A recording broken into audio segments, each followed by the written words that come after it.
If you missed it live, catch the podcast on kaya959.co.za. As many of us read through the Sunday newspapers, evaluated the news flow over the last few days, VBS has been front and center of a focus in terms of the financial malfeasance, fraud, corruption and lack of governance that took place at the entity.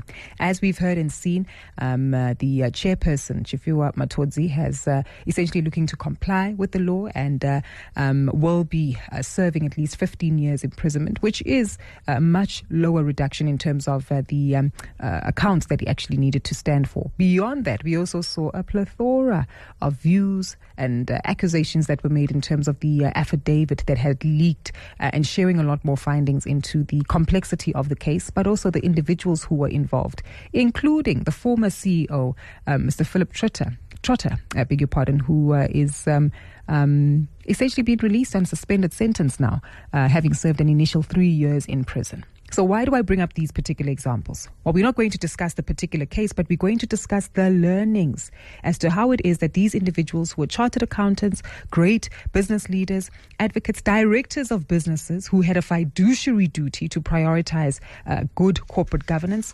actually fell through. And what lessons we need to learn in terms of making sure that we can hold delinquent directors accountable, and where this plays a critical role in ensuring ethical leadership in South Africa.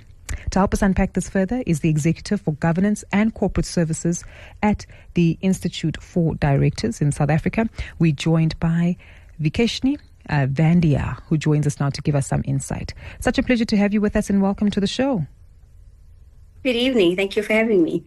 I can imagine that as we look at many of the companies in South Africa that have recently been highlighted to have flouted governance rules and regulations, we really have a lot of lessons to learn in terms of corporate governance and understanding its importance, right, within the corporate structures of the world. And maybe let's just start there, Vikeshni, just in terms of how these cases like VBS and many others we've mentioned do put a spotlight on the importance of good corporate governance in the country. Well, I think, these cases, and if we look at the Zondo Commission report, it highlights the importance of directors understanding their fiduciary duties and that they're there to act in the best interests of the company. I think that's one of the key points that we need to drive, having the right individuals not only on the board, but also having proper governance frameworks in place. It's all great and well to have all the policies and frameworks in place, but what's important is it actually being applied and followed? And I think in some of those cases where we found financial misconduct and acting, outside of your authority, etc., there were frameworks in place and there were policies in place, but these were actually not followed. But I think what for our conversation today is really about director delinquency and why it's so important that we really hold directors accountable, especially where there is evidence of such gross negligence and misconduct. Because if we don't, these same individuals then remain or continue to serve on other boards and continue to cause the same disarray, I think, elsewhere. 100%. And you raise a valid point. Maybe let's start by understanding what makes a director delinquent. So the Companies Act under Section 162 lists a number of grounds on which a director can be declared delinquent. Now, this is a closed list, which means that in order to be declared delinquent, you have to be found in wanting in terms of one of these grounds. So some of these grounds include, and there's a few of them, I'm just going to mention a few, is if a director, for example, consented to serve as a director while ineligible or disqualified, if they already contravened a probation order, if there was gross abuse of the position of a director, if there was improper use of their position for added advantage. So, for example, taking advantage of information learned. If they acted in a manner that amounted to gross negligence, willful misconduct, and a breach of trust in relation to their performance as a director, their functions and duties to the company, acted without the necessary authority, fraudulent conduct, and so on.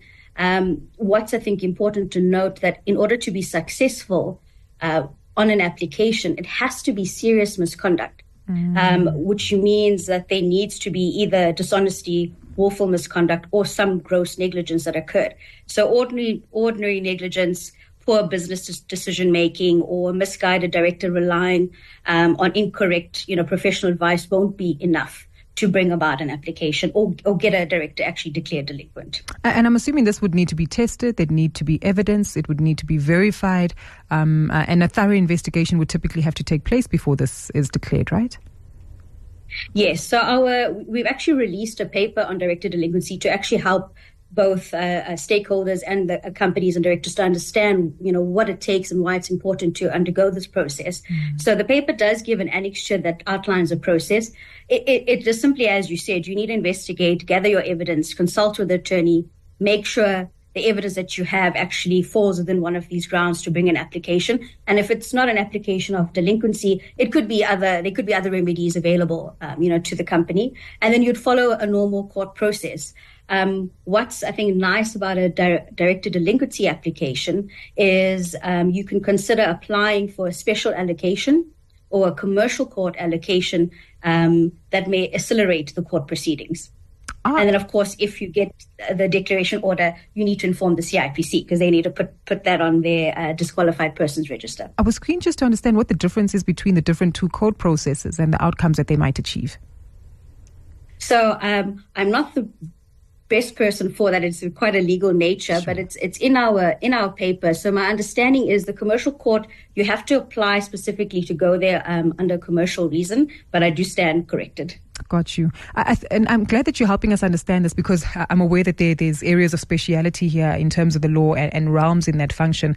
But for the rest of us who either work for organizations, we happen to be key stakeholders as well, and we observe what's happening in the news headlines. We, hearing of some of the moves and the shifts of leaders resigning, leaders being arrested, others being prosecuted. But how do we need to fully understand the process of actually declaring a director delinquent? You've talked us through the list, but have we actually found that a large number of directors who have served at institutions that have proven to have flouted governance rules have actually been declared delinquent?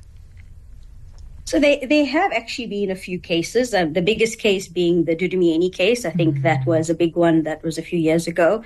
What's interesting about that case is that it actually extended the legal standing to include a person acting in the public interest. So who can bring an application is the company itself, your shareholders, a fellow director, company secretary, a registered trade union, the CIPC, or the takeover regulation panel.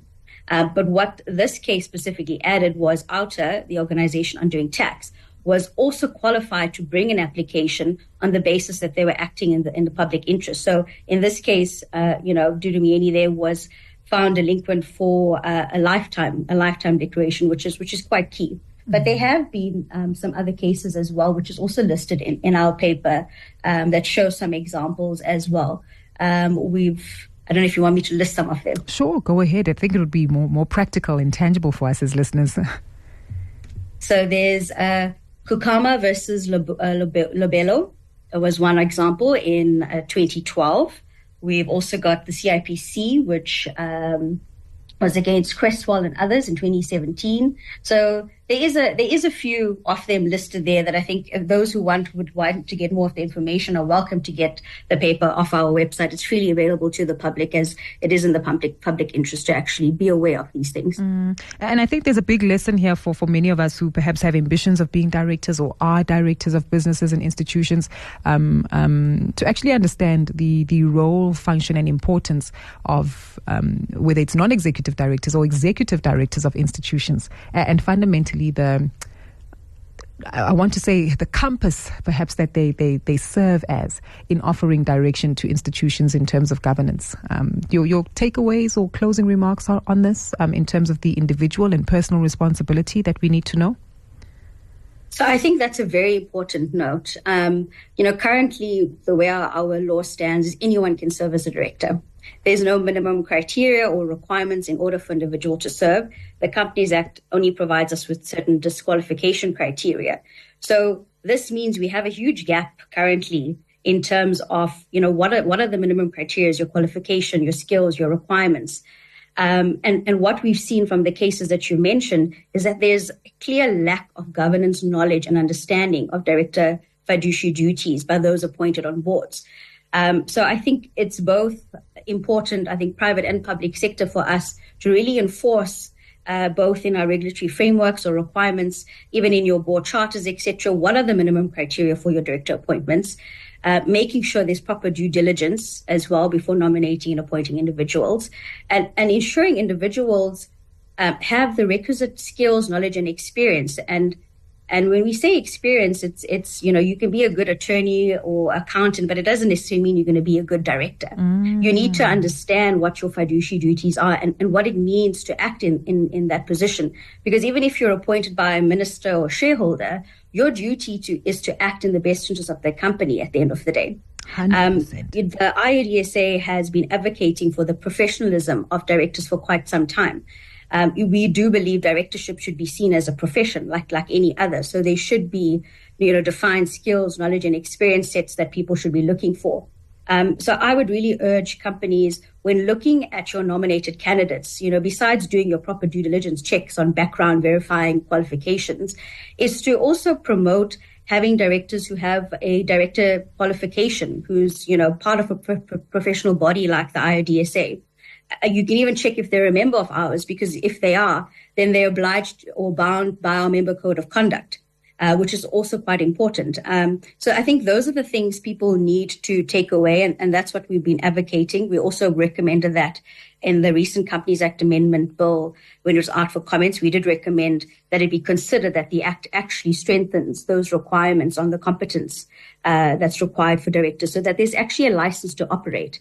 100%. I think if we can have that in place, it will also help remove, director or those that are misconducting much easier than having to go through a court process if you've got an ability to remove a license to operate, similar to like your chartered directors. 100%. Sorry, chartered accountants. Yes, chartered accountants and auditors, if I'm not mistaken, and a few other regulatory bodies as well. Such a pleasure speaking to you, Vikeshni. Really appreciate the clarity you've provided and a heightened level of awareness that we also need to keep in mind. Thank you.